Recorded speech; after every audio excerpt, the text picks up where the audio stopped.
Cameron, the kid, was brought over to my place at 7:30 the other morning for babysitting.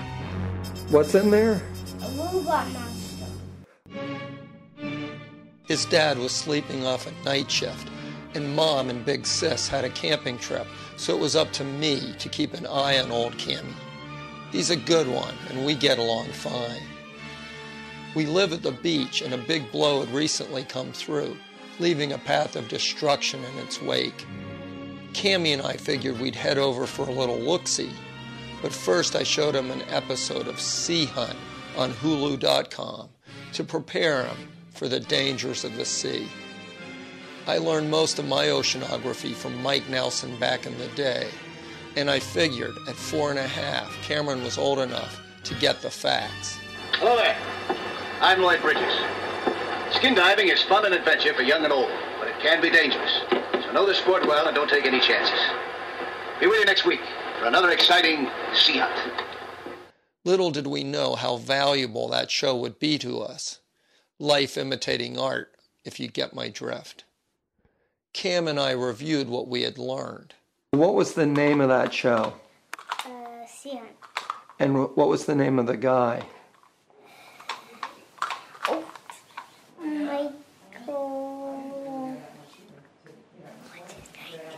Mike Nelson. Mike Nelson. And what does he do in that show? He skim dives. And does he help people? Yes. Like, who did he help? 2 little kids.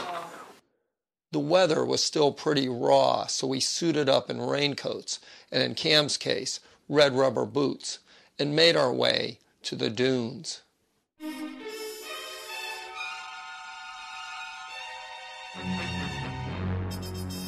All of a sudden, I got distracted by a bumblebee.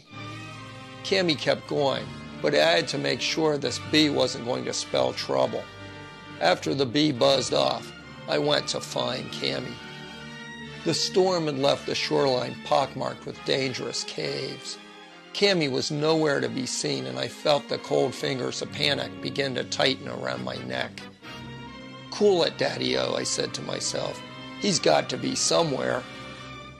Then a tourist dog must have heard Cammy's voice coming from a cave.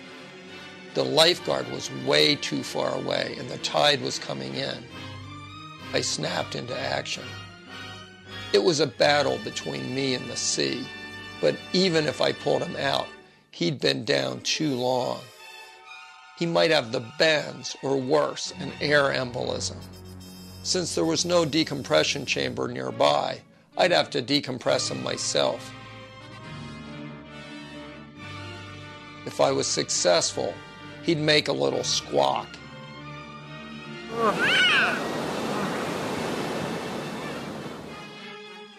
Well, that was a close one. Thanks, Mike Nelson. I thought I was a goner. The next time Cammy comes over, we're going to stay as far away from the beach as possible. We may just have to go to the mainland, where this beef rancher I know needs some help getting his herd to market. Them doggies rolling right through rain and wind and weather, hell bent for leather, wishing my gal was by my side.